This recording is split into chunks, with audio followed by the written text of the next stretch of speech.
Welcome to the Maintainable Software Podcast, where we explore the art of improving existing software with seasoned practitioners who have helped organizations work past the problems often associated with technical debt and legacy code. I'm your host, Robby Russell. On this episode, Amy Newell joins us from Boston, Massachusetts. Amy is a software engineer, speaker, writer, and is currently the VP of Engineering at ConvertKit.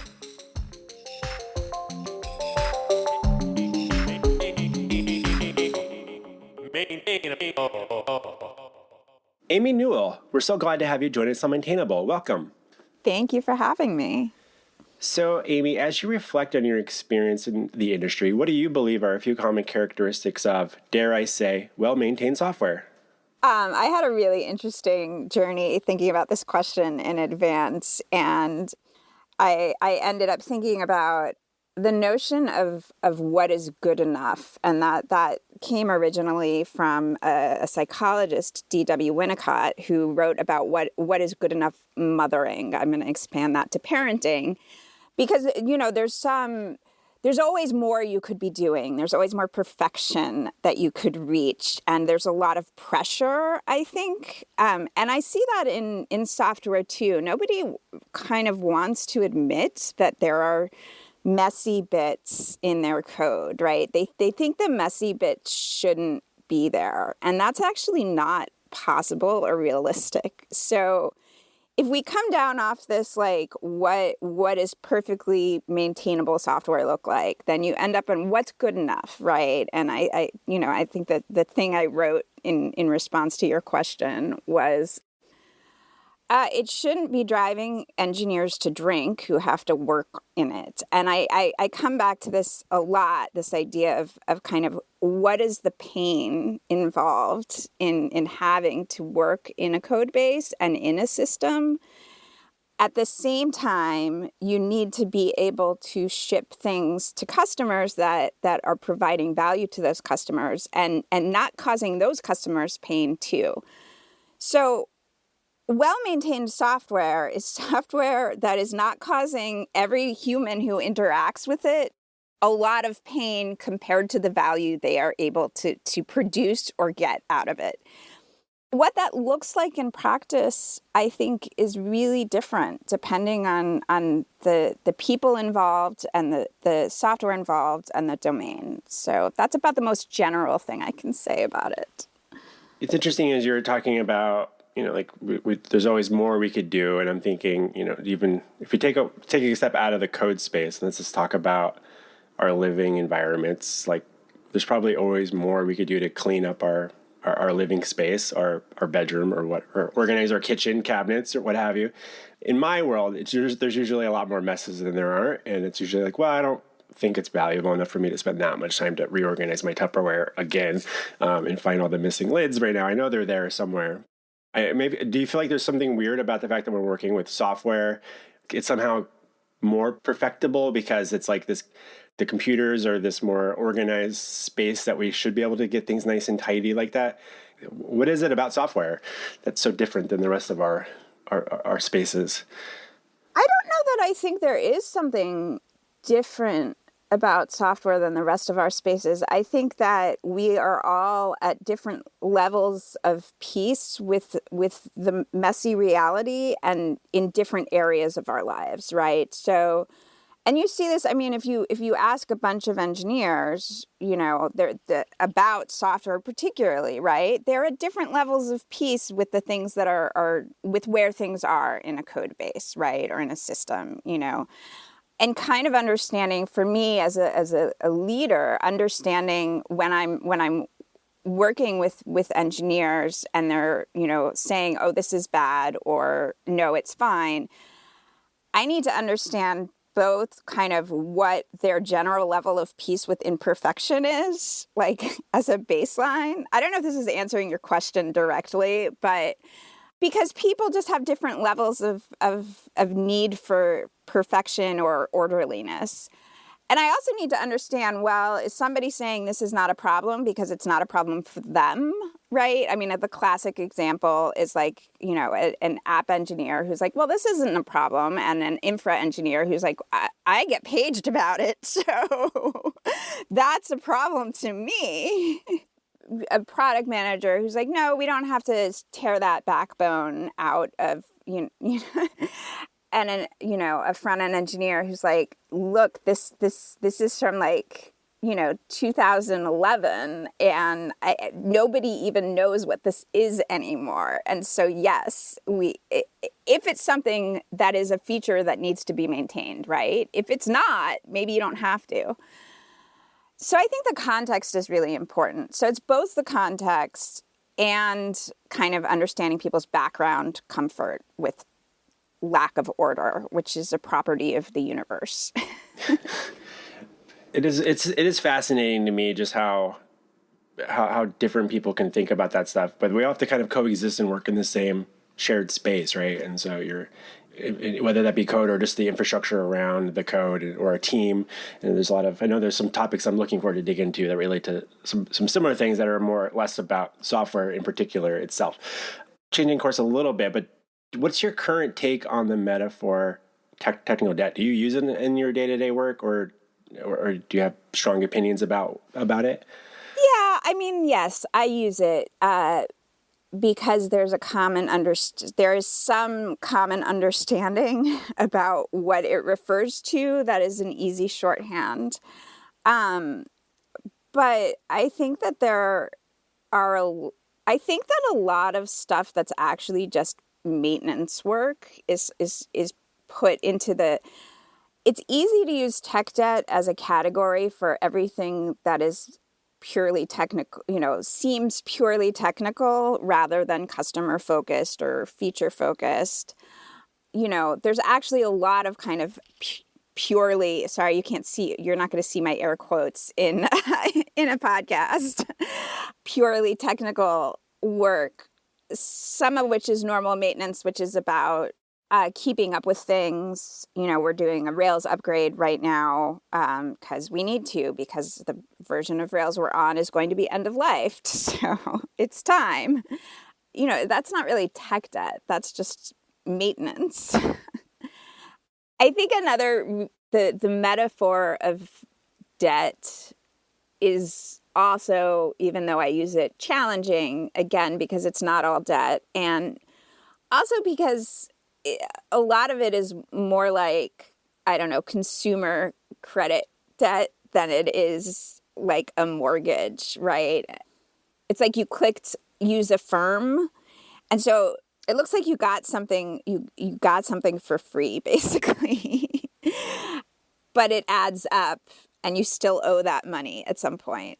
The point I'm trying to make is something about like impulse purchases leading to debt, which is different from saying at the beginning of a project, we are explicitly going to take on this debt and we know we have to go back and fix it. It's like when you're moving really fast and you just end up, sort of like clicking buy. I do this a lot.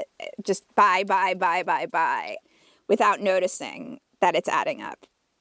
As someone that's in a leadership position, what sorts of things do you see come up when people are trying to describe technical debt or discuss it, and you help them kind of understand maybe there's like a different distinction about that, or how they raise topics about technical debt with like other stakeholders or their teammates? I just want to make a general disclaimer here that I've only been at ConvertKit for 2 months now, so most of my thinking about this or talking about it will be sort of pre my current team.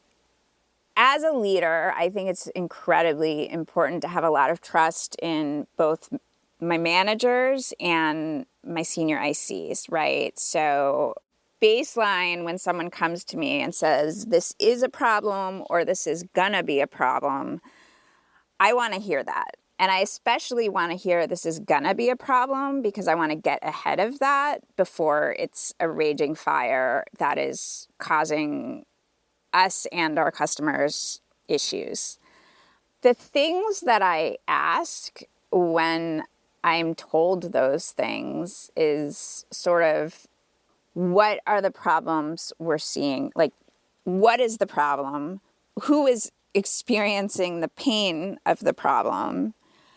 What is the solution space that we ought to explore in order to resolve the problem?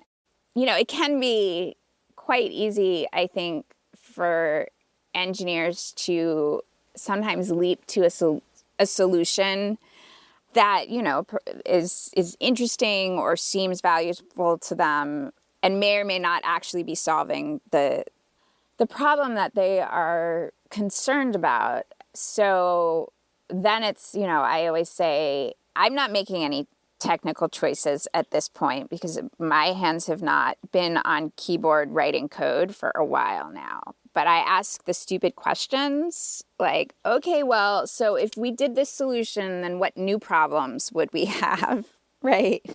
And then, you know, trying to think about, okay, well, what is the risk if we do not, what is the business risk that if we do not do this work, right? Because not all tech debt actually carries the same business risk. How do you help quantify that or calculate that in some way? Is it just based off of like people's general rough estimates at that point in time, or like how do you go through that process of like measuring, and also just like the impact or risk? Is it or kind of like a gut feeling that, you know, the person that is bringing it up might have at that point in time? That's a very good question, and I don't think I have a great answer to it.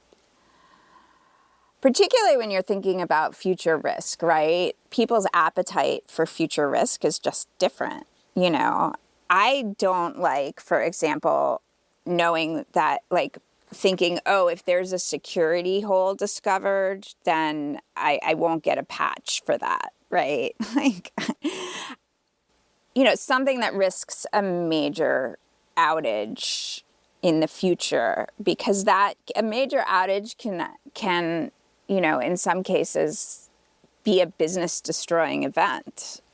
How do you calculate the risk of that thing happening? You do the best you can. Is it perfect? No, it's never going to be perfect. And some people will be like, well, I judge that risk to be different. Or my job, I think, to get kind of a variety of different estimates about what those risks could be, or for a thing that's not a risk, it's just like a drag on velocity, right?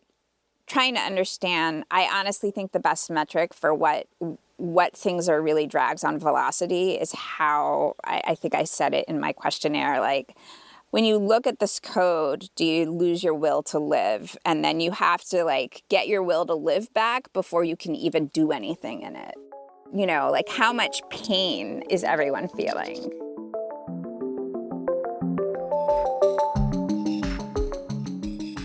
Hi there. Do you know someone who might be looking for assistance with their Ruby on Rails application? Planet Argon would love to meet them.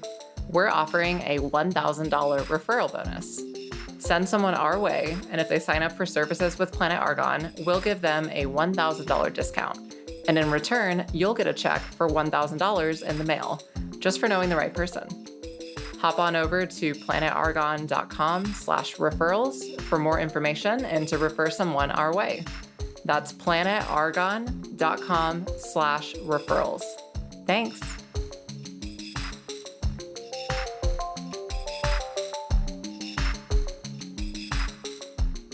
You know, one of the things that you had mentioned was like, I think you've even used an example where you mentioned like Backbone, like maybe, and just making some, I mean, I work in the same framework. Typically, I'm in the Rails space, Ruby on Rails space myself, and work a lot of maintaining a lot of different types of projects over the years as a consultancy. And I've had different people on the team over the years where we're like, oh, this project doesn't feel like it's being well maintained because it's using something like Backbone, and that's not really evolving much in and like everybody's using this now, like React or whatever. I remember having these conversations a number of years ago, and being this interesting thing where it's like there's part of me that always wonders like when developers are concerned about having to maintain pieces of software that aren't necessarily like the underlying. Like I think Backbone may still be having updates. I don't even know. It's just not in, right, at least in our sphere of frameworks, front-end frameworks that we're potentially using in our applications. And so like we have to replace this. And there's always this part of me that's like, is this a thing? Is this actually like a technical debt problem? Is it that, because at the end of the day, it's like, it's JavaScript. We can all work with JavaScript. It's just, they have a certain pattern about how they did things. We have to switch it as we bring in new people, they're like, I don't know what this is. And it becomes, it becomes further and further away from anyone that remembers how that all kind of worked together in the first place. But then there's a certain level of, I've always wondered, is there a little bit of resume driven development? If we're not using more recent and up-to-date tools, then I might be falling behind in my own professional career goals, where I'm not going to be hireable at some other company that is using the latest and greatest, because I've been stuck maintaining something that hasn't been in vogue in like a decade. So have you seen anything like that over the years? I think that's an amazing question, because especially when you start talking about front-end frameworks, because the JavaScript world moves at an alarming pace. I get exhausted thinking about it. I was always a back-end developer more, like, give me a nice query plan. Don't make me like do anything with JavaScript. But as a leader, of course, I have to think about these things. Yeah, so I think that it becomes a problem that if you have a piece of code that is using an older, less popular framework, it becomes a problem that needs to be solved. Some different things could make that happen, right? Generally speaking, a code base that has 15 different old, no longer current frameworks in it, which is, 15 is an exaggeration, but it's not uncommon in an old Rails system to see, this piece here and then that piece, and then we thought we were going to do X, but we stopped that. And that lack of uniformity eventually does sort of cause just a lot of drag, particularly onboarding new people. So I do think that the drag is a real issue. If it's one tiny piece of a system that's not really like in active development or used much, maybe it's not the right choice to prioritize that, right? I think the priority becomes, all right, we need to make a lot of changes here. And it's like, well, we're not going to, and everywhere else we're using React, but there's this backbone we didn't touch. Okay, we need to touch it now. It doesn't make sense to leave it in backbone, right? And I picked backbone out of, the air. But the question, to circle back to your question, is there some resume-driven development going on there? Sometimes, yeah. I think people do get worried that they will get stuck in their career. Probably not in this current hiring market. I would hope that no one is especially worried in this hiring market. But broadly, I think that from my perspective of like thinking about the risk that technical debt can have, people leaving or people not coming because they don't want to work on old things that are like not advancing their sort of learning and development in the more recent technologies is genuinely a concern. And in a business that is a software business, that is like a very important strategic issue is can you attract and retain your engineers? Right. It's an often, I think, hard thing for, especially if maybe the organization, like if they have a piece of software that they built and it's not necessarily like their core part of their business in some ways. It's like like a lot of our clients, for example, they're not like SaaS products. They're companies like large organizations, and they built something and they had like a couple of people internally maintaining it for a number of years. And then it went down to like one person that was still there, and they were there by themselves for a long time. And then they're like, I miss working with other people. So they leave. And then the company's like, what do we do now? And then, we're like, whoa, like I could see why it was hard for anyone else to ever join and that person and want to take over the owning the project, because it was just like, it kind of fell into this certain state of like, keep the lights on, and there's like it has like an oxygen mask and stuff like that, and it was not easy to get in there and make sense of the platform and really wrap it all around your head, because it was built by a team, and then it went down to like one person, and they had a lot of stuff in their head, and then it kind of and they walk out the door one day, and then there's no like historical context to provide there. So those teams are struggling to hire people to come in and like take over those projects because they didn't really invest in that. And I don't know what those organizations could have done differently necessarily because can't go back in time, but like our advice to them tends to be like, you're going to have to spend a lot more time and energy prioritize taking care of these things because it sounded like your team wasn't able to communicate how they need to prioritize cleaning up some stuff that's like older stuff because it's going to be really difficult for someone to come in and maintain that now. So one of the topics that I was also looking to dig in with you, Amy, was around, thinking about the engineer's career path options. In particular, you were a software developer, individual contributor, and went into, down the management leadership path at some point. How do you help guide your own engineers to kind of decide on those like different paths? And I remember a couple of years ago, feel like having conversations where it always felt like, some engineers always thought, well, eventually I'll move into management. But then I'd ask them, like, well, do you still expect to code? And they're like, oh, yeah, obviously. But then I'm like, is that actually the case anymore? And do you think it's also really important for an engineering manager to have been an individual contributor before? Or how do you help people kind of make sense of that, especially in your role that you've had over the last few years? So I think it is, I do think that those are relatively different skill sets. Although I think the more senior an IC you come to be, the more important some of the skills that are also important manager skills are. You need to be able to influence. You need to be able to work across teams within the product and engineering org and across teams, across the org, with marketing, with sales, with ops, with everybody. So there isn't, in my view, a really good viable career path for an IC who just wants to just stay in a hole and write code all day, right? In my world, you kind of max, you reach a ceiling because at a certain point your impact is going to be bigger if you're able to influence and mentor and things like that. That said, I do think that there are skills of management that many engineers are not going to want to focus on and acquire. Having really hard performance conversations, writing performance reviews.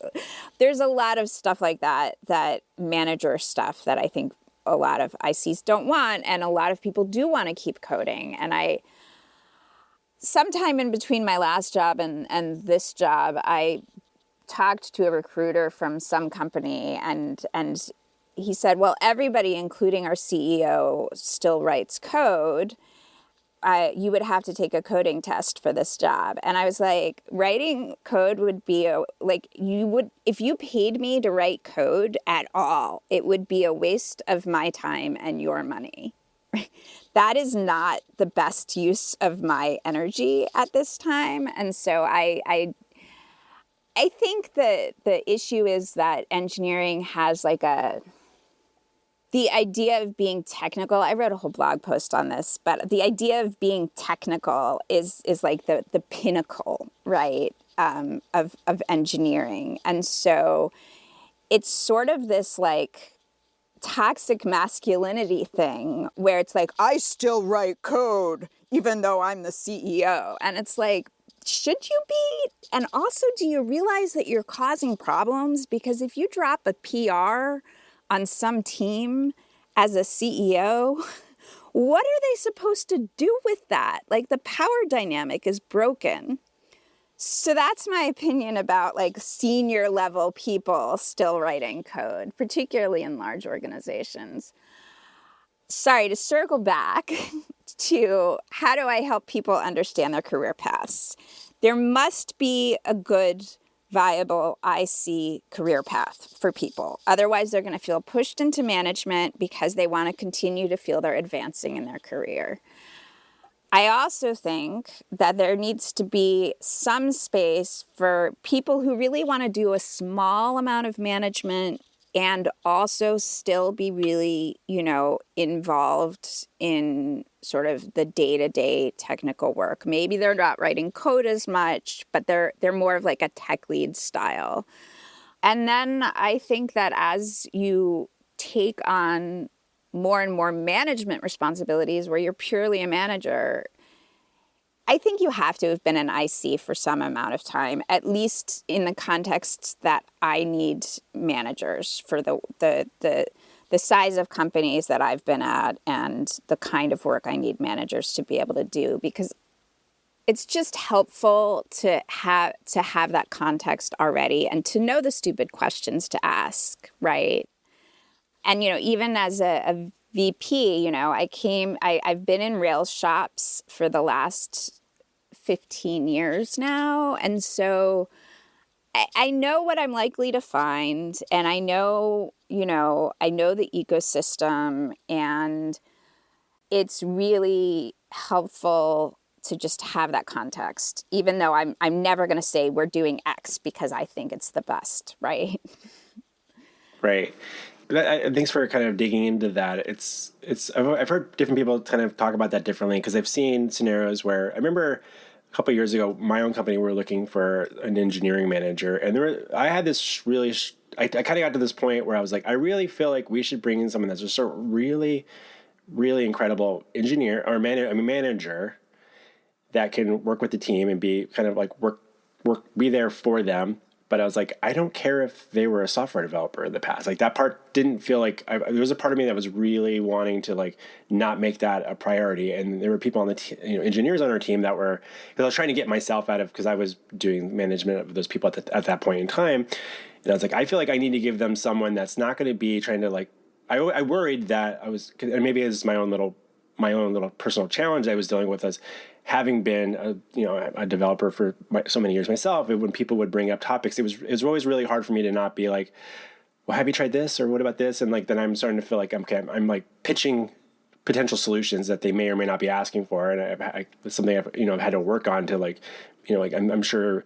Well, I'm a solution. I like to solve problems, and so when people bring problems, I want to solve them. And then, like, being like, it's taken me a while, like a good number of years, to get better at pausing, letting people talk, trying to ask those stupid questions, and not try to drive people towards anything. But I was like, part of me wondered, like, would it be more helpful for people to have someone that's just going to ask questions, but not necessarily need to know so low level of a detail that they could prevent the team from kind of solving some of their own problems.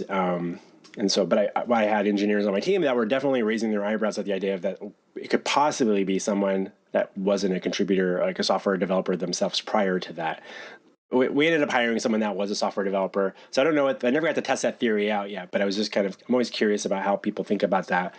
Yeah, I mean, I think that it's one of the skills that you need to develop when you move from kind of being, IC work to management is, moving from solving to advising to coaching, and that's a journey. And I don't want to say, no, it is never possible for an engineering manager who hasn't been an engineer to be successful. I hate blanket statements like that. I'm not making that blanket statement. I can say in smaller organizations where every hire counts, I think about the value that I've found in joining an organization and knowing what a Rails upgrade entails, knowing about Elasticsearch, all of these things that, are sort of common, being able to focus as a manager on the managing context and the business context and the customer context, rather than sort of having to like load in all of this unfamiliar technical context for myself. And I think I feel that particularly acutely because as a woman in engineering leadership, I think that the default is that people will assume that I am not capital T technical. Again, I despise that word. And so it has been helpful, I think, for my career as well to like stay in a domain where where I'm not like trying to read up on, Elm late at night to keep up, right? Right. Like, is that the new hot thing? I don't know. I can't keep up either. It's interesting. I'd always bother, like, I don't like the term thinking, well, who doesn't work in tech? Like, name me, when did dentists stop being tech? Like, I don't know, like when are plumbers not working with technology? It feels like a weird thing to encompass this all in, especially now where like every organization seems to have software doing something for them, whether that they've outsourced that and built that, or they've purchased some software that they're using. Every department's interacting with some sort of technology. But it seems like I don't understand why that's become like this thing that it doesn't seem like we can get. It feels like a way to like say like we're in a group or a club together. I feel like when you get into programming languages or certain frameworks, there's conferences around these topics, and so we can all come together like, oh, we all work with Ruby on Rails, but we're all working in vastly different industries, right? And so it's just like this weird thing that like I work in tech, and it's like that doesn't feel like it says anything about what you do like at all, because who does it? Plumbers work with technology, so I don't know. It's like almost all of humanity interacts with some sort of technology. Anyway, that's my own little soapbox. Can I give you my 30-second explanation of what I think is going on there? Yeah. So first, there is, I think, a difference for people who are working in sort of the tech industry, especially as engineers, versus what other people's experiences of like finding a job, for example, is like. But second of all, I think within software engineering in particular, the word technical is not a word that means something. It's a word that does something. I could go into a whole, I will not take you down the side route about the difference between words that mean or do. Well, I can. You know what? In a wedding, when you say I do, those words accomplish an act. The word technical in engineering is used to make something happen, and it is to put people in a hierarchy. Oh, the kernel hackers, and then if you're working on WordPress, right, you're less technical. And it doesn't have any meaning. It's just used to order people.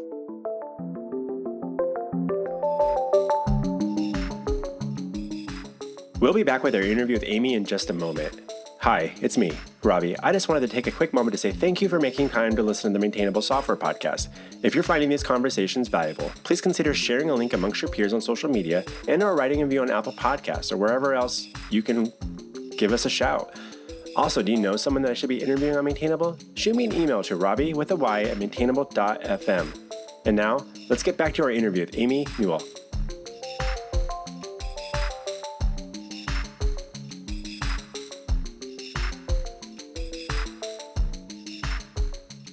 You mentioned drag in your team.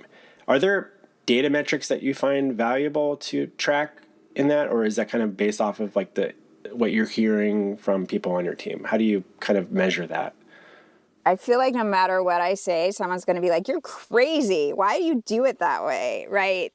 I know a lot of people love to look at like every tiny little piece of kind of the development process and see where the drag is, right? And it is not that I believe there is no value to that, right? I start with, are people satisfied, like an NPS here, right? Like how do people feel about working in the code, right? How do people feel about what is being delivered? Okay, so if people are feeling bad, right? Oh, we're not shipping fast enough, or I hate working in this. It feels bad, and customers are not happy. Then you start to look at sort of, all right, well, what are the things that are like holding people up, right? And then looking at, oh, okay, well, we see that PRs are hanging out in review too long. Okay. Although, honestly, if you do a bunch of, one-on-ones, people are going to be like, well, I can't get my PRs reviewed in less than 3 days, right? It's not like people don't know this. And then you say, okay, well, as an organization, we need to impress upon people the necessity of reviewing PRs more quickly, right? I take a very human-focused approach to addressing those issues. And, since 2020... I think the thing, everyone I talk to is like, whoa, why are we shipping so much slower, right? And it's, there's no metric that's going to that we need to explain that. There's a lot of fires, right? Like I woke up this morning and looked at the news and, it didn't make my day go super, I'm not feeling great. And, a lot of people with uteruses in the US woke up and are like, it's there's a constant, there's a war, there's still a pandemic, people's daycares are always, closing because someone got COVID. The level of productivity that people are able to have these days is different. And I think that to start going down rabbit holes of what's holding us up in that context is maybe there is something we can move. I think people need to keep the broader context in mind. No, I can appreciate that. There was a couple of years ago, like a couple months into the pandemic, we had been working on a pretty large project, and there was a point where the team was starting to, like, we were running late on a project, but it was also the first month or two of the pandemic kind of aligned with that. And there was this conversation in retrospective where, like, I don't think I've heard the client even reference the pandemic or COVID once, and their pressure that they're putting on us has been the same the whole time. And like our lives have been like turned upside down. And there was this like, oh, that's a really interesting observation to like take in there and be like, we need to have a conversation with the client about this. Like things are not normal, right? So we're not necessarily needing to say like, we need a lot of extra time or anything. It's just like, we need to like reset some parameters here. So I think that it's healthy for teams to try to like navigate that, but I don't know that everybody feels super comfortable bringing those stuff up early and often, so that they can, they can maybe talk about it with their manager or what have you. But I think it took a while for that to come up as a thing, and it was like, oh my gosh, I wish we had had this conversation like a month ago, so we could have maybe avoided a little bit of the pain that people were feeling or absorbing through that whole experience. But having said that, okay, a couple of quick last things I wanted to touch on with you, Amy. So could you tell our audience a little bit about your newsletter, Amy Writes Words? What topics are you typically covering in it? Oh, sure. So, and I will admit that since I'm still new as in my role as VP of engineering at ConvertKit, it's been a little spottier.